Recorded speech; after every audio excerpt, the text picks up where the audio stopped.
We're going to discuss this now further with former Deputy Commander of the Central Command and retired Navy SEAL Vice Admiral Robert Harward. Also joining us is retired Brigadier General of the U.S. Army, Mark Kimmett. Gentlemen, thank you very much for joining us. Admiral Harward, I'm going to start with you. The president is still reviewing Iran's proposal, as we just heard from Jody there, but he also said that he doesn't think that the country is paid a big enough price. So how do you inevitably see this all falling out? The president thinks he has time on his hands, and that's true for the blockade. He can starve out and drive them to some negotiations. But remember, this government in Iran, referred to as the regime, all they're trying to do is take as much time as possible to survive through Trump.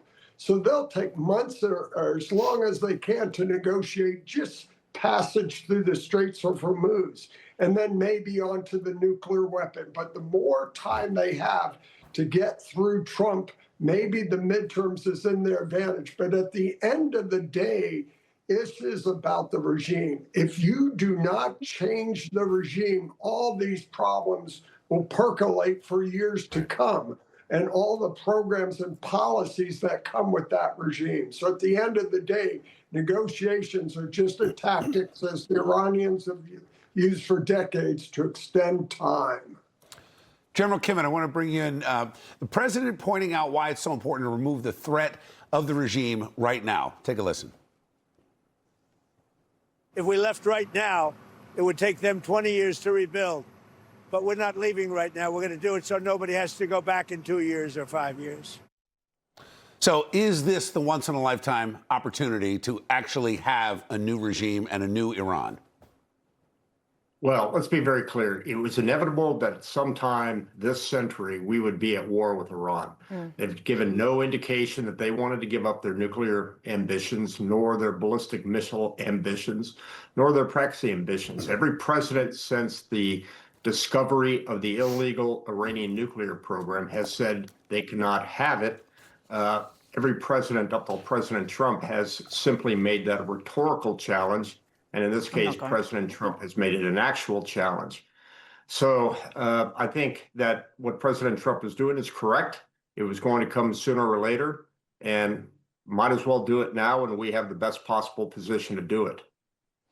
Admiral Harward, I want to talk about Iran's leadership because, you know, we haven't seen Ayatollah Mujtaba Khamenei. Right. You know, he hasn't popped up or it seems to be tweeting, but that's about it. Right. And, you know, the leadership has, you know, between the U.S. and Israel, they seem to continuously just be decimating whoever it is that rises to the top.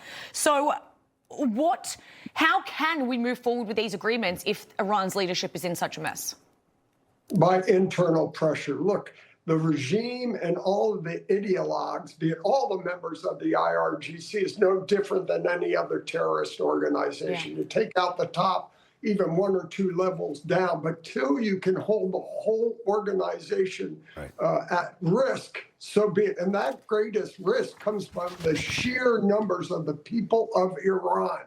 You got 70 million people who want to get rid of these clowns, be it 1 million, 2 million, whatever the size of the IRGC and the Basij is.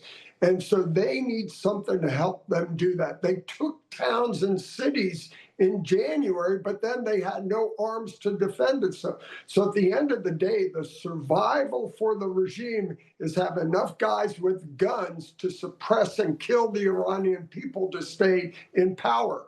And they're going to negotiate on the nukes. They're going to negotiate on the Strait of Hormuz. They're going to negotiate on funding their surrogates. But as long as they have that advantage, they will always be in power. So we've got to find a way to enable, empower, and provide support so the Iranian people can turn this around. I think the president has heard some of those options from his national security advisor. I know he's heard them from his Israeli counterparts.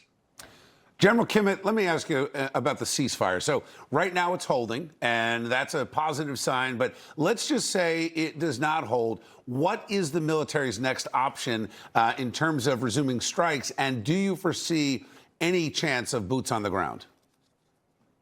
Well, at this point, I don't see chance of significant boots on the ground. We simply don't have enough in the region right now to have a conventional attack on their military forces. I could see selected strikes against perhaps missile sites or speedboat facilities, but a large-scale invasion is not going to happen. I agree with Admiral Harward that the key is the security forces. As long as the security forces have their grip around the throats of the Iranian people, we will not see an end to this. So that I would hope that the administration and our allies are thinking about how we can either drive a wedge in or break through the security forces.